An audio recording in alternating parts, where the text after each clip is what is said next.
Forbiden Fruit Chapter 3 by Becky Mac 666. Oh, come on, you know this part already. Yeah.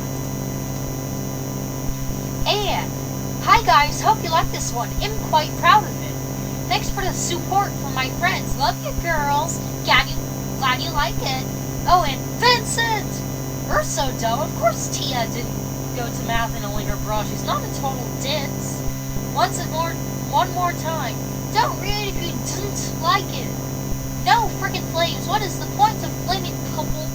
There is no point, so F off. Chapter 3. Uncle Larry. I sat alone watching TV at Dave and Marie's house. I couldn't stop thinking about my encounter with Uter and Colin earlier that day. He was so beautiful and sexoid, with such amazing hair and eyes. I could hardly believe he had noticed someone like me. But I was angry at how he made me feel, how I burnt like crimson hot flame when he touched me, and how he'd not listened to me when I told him to fring off, and how he dared to touch me at all when he had a GM anyways, even if she was a mean girl with an ugly heart, and not that hot. But no matter how much I tried to hate him, I simply couldn't. Suddenly, the phone rang. What? Hello. Hey, is that out Tantiana? Yeah, who is this? I asked. It's Mike Newton from your class. I was wondering if you wanted to go to La Plush with me tomorrow night, maybe. There's a party on the beach with a whole crowd of us going, and I thought you seemed really nice, so I thought maybe you'd want to be my date, please? Aren't you the guy who hangs out with all the pathetic cheerleaders and stuff? I asked. You mean Bella and Jessica's gang? Sometimes, I guess, but they're way shallow, and not as hot as you, and they can be mean sometimes. Then why do you hang out with them, you shallow creep? And why are you asking me out when you hardly know me, Mike? 'Cause you think I'm hot? Why can't you see you're just as shallow if you want to date someone just 'cause of what they look? I'm not that pretty anyways. And even if I was, I'm so screwed up in the brand. You can't even imagine. You would no want to date me if you knew how screwed up I was. I would, Tia. Believe me, I would. You're so beautiful you can't even imagine. You're so pretty people lose their minds when you're around, and forget their names, and forget to breath. How can't you have noticed that? I don't care how screwed up you are. It only makes you more interesting. You're cool and different, and you are honest about stuff. You are right to be angry with me. I'm sorry for benign, shallow, and dumb. Just give me a chance to show you how much I care. Please? Well, okay, maybe it'll go along if I don't have anything else to do, I said, not believing a word he said about how pretty I was. Thank you, Altantiana. Thank you so much. He sounded so happy I couldn't help but smile as I put the phone down, and my smile faded as I returned to my thoughts. Mike Newton was kind of cute. Seemed like an okay guy, but he was nothing next to Uter and Colin.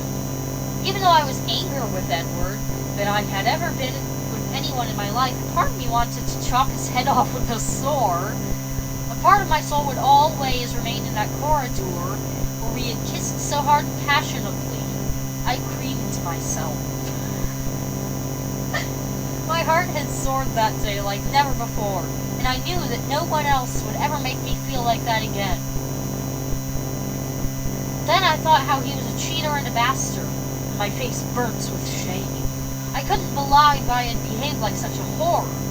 I was scared of the effect they had on me. Bye, Tia. We'll be back on Thursday, okay? Mari put her head into the door suddenly. Huh? Okay then, have fun, I whispered clammily. Dave and Marie were visiting relatives for a few days. You look so pretty, she says, smiling. You're the prettiest grill I've ever seen. OMG, whatever, I reply. I hate it when people say that. I pulled my blonde hair over my face. I was wearing a short, hot pink dress cut low with black lace frills at the bottom and black lace stockings. Dave's brother Larry will be looking after you while we're gone. You'll be okay with somewhere gone, won't you, Tia? I hate to leaven you alone like this. I don't need a frickin' babysitter, you know. I was so embarrassing. I could look after myself. Marie smiles and leaves the house. Greetings, Latnaniana. My name's Uncle Larry, said Uncle Larry. He came through the door. He was flat and bald with tiny black eyes and a red face. Hey, I said, you're the orphan, aren't you? He says, is it true you killed your mother when she gave birth to you? What? I cried, my eyes filling with tears. You're an evil bitch, aren't you? Go outside and wash my car, he shouts angrily. I stood up and left to wash his car. I got the soap in a bucket, afraid of what he would do if I refuzzed. I went outside and started to wash Hush's car. It was a red Porsche. He came outside and watched me, and I knew he was watching me. After a minute, he came over and hit me hard across the face. WFT, I shouted. Okay. He poured the bucket of water all over me and hit me again. I was wet and crying, and he started to rip my dress and bra of me and rip my clothes. He touched my naked breasts, and I tried to push him off me. I screamed at him to stop, but he didn't. He bent me over the bonnet of his car and spanked me on the ass for half an hour. Then he pulled my panties down and started to rape me.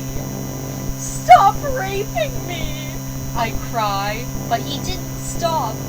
The pain was terrible, even though his manhood was small. I cried and cried, but he didn't stop for hours. And when he finally stopped, he left me on the floor and spat in my face and left me there. I pulled out my clothes and cried madly, and ran off into the seething darkness of the midnight street. I ran and ran until I came to some woods, and then I fell down in the woods and cried. Suddenly, a blast of white light exploded in my head, and my mark on my hand burned like a flame. I closed my eyes and saw the face of a tall white man looking over me with no expression. His eyes were burning red, and his face glimmered cold and bright as the moon. I fell back from the brightness of his body. His hair was dark as night. Atlantiana, he whispered in a voice softer in clouds. My daughter? OMG, I whispered as my mind went blank and the world went dark.